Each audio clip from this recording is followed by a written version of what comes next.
But Hellman didn't want to have just a Jewish bank, so he made sure to balance his board of directors. And two other men that he formed a partnership and he put on the board were very important in the development of California, and they were not Jews. That was Antoine Burrell and Christine de Guigné. I'm sure you guys have heard of them. Anyway, acquiring the bank allowed Hellman to really enter a completely new realm. He got to sell bonds for the Southern Pacific Railroads. He became a real powerhouse in the financial industry of California. So there was one thing that really catapulted him to fame, though, and I'm going to tell you the story of that.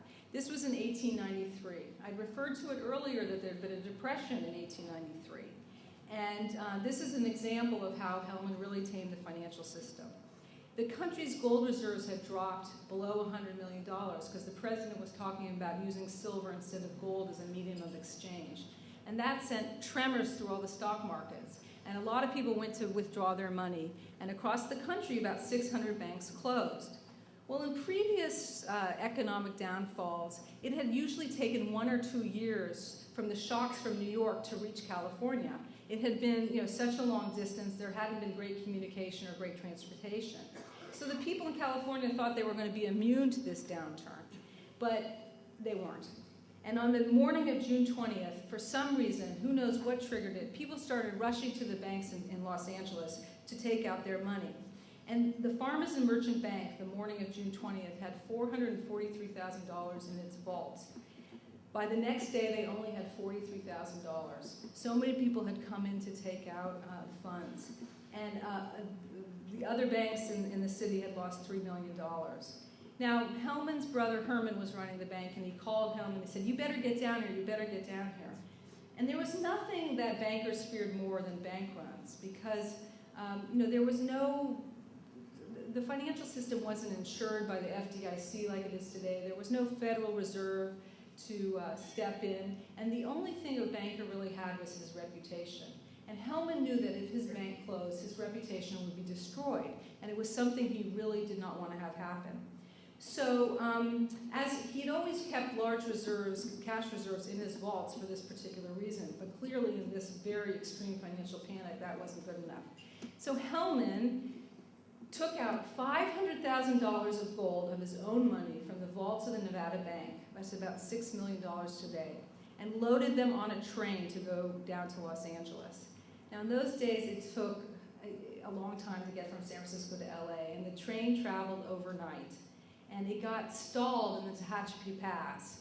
And the mayor of Los Angeles called Southern Pacific and said, "You've got to get that train down." And Herman Hellman, his brother, called Southern Pacific and said, "You've got to get that train down."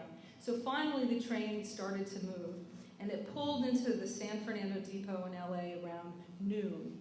And people from around the city, people who'd been so scared about losing all their money that they'd sort of been walking around in a frenzy, heard that Hellman was in town, and this huge mob rushed down to the depot, yelling, "Hellman is in town, Hellman is in town."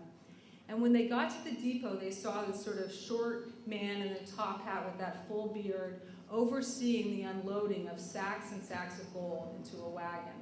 And once the sacks of gold had been unloaded, Hellman accompanied the money to the Farmers and Merchants Bank. And when he got there, he stacked the gold in towers of gold upon the counter of the bank. And this is why I call my book Towers of Gold, because he stacked these towers of gold. And it was like a magic elixir.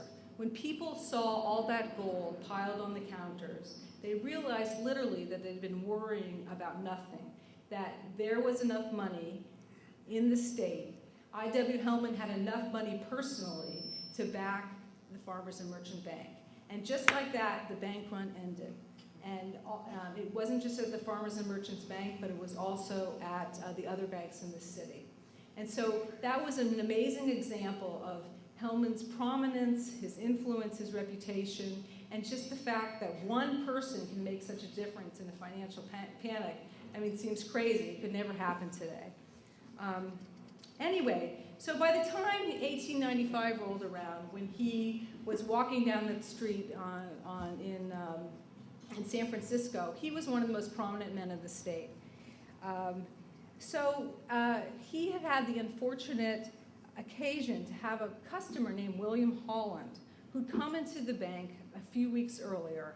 And Holland had once been a rich man, but he lost all his money to gambling. And he presented a check to the Nevada bank teller, who for some reason thought that it was a forged check. And he alerted the police, who came and arrested Holland. Anyway, Holland was completely humiliated by this, and it turned out that he actually had not forged the check. No charges were pressed, the bank issued an apology, but Holland could not let this go. He decided that if he could shoot I.W. Hillman, that would somehow resolve his problem. He was very, very angry at Hillman. And, this was not such a wild idea in 1895. There was sort of a blood sport of killing capitalists going around the country. Alexander Berkman, the anarchist, the famous lover of Emma Goldman, had shot at Henry Clay Frick in 1892. He'd missed but gone to jail. And one of the Silver Kings, John Mackey, was shot in the back in 1893. So Holland thought that if he shot I.W. Hillman, for some reason, his life would be repaired. Anyway, lucky for Hillman, he was a very good runner. And as Holland shot those bullets down the street, Hillman zigged and zagged his way down the street, and the bullets missed. But then Holland took the gun, put it to his temple, and shot himself in the head, and he died on the street. So, just a few more things. I just want to give you two other tidbits of why Hillman is such a financial genius. It's amazing that he ended up being so savvy about business because he really didn't have training. His father was a weaver, and the most successful man in his family was a cattle trader. That was his uncle. And Hillman had gone to a traditional Jewish school in Germany, and he had gone to trade school for 2 years. But the things he learned there were like double bookkeeping entries. There was nothing about business or philosophy or anything like that. But Hillman was born with an innate sense of how to make money. Two interactions really show how he was very in tune to the people who were going to make a difference in California. In 1886, for example, he was sitting in the parlor of his house on Main Street when there was a knock on the door. Hillman opened it to find a man named Harrison Gray Otis. Now, Otis had come to Southern California just a few years earlier. He was a newspaper man, and he was part owner of something called the Los Angeles Daily Times. And Otis had gotten into a tiff with his business partner, and he wanted to buy out his business partner. The problem was his business partner wanted to buy out Otis. So there was a race to see who could raise as much money as quickly as possible. Well, Otis had gone to various banks around the city, and no one had offered to lend him money. So he came to I.W. Hillman. And they sat down in Hillman's parlor, and Otis explained how much he wanted to buy out his partner. And just on the basis of that conversation, Hillman agreed to lend Otis $18,000, which enabled him to gain sole ownership of the Los Angeles Times.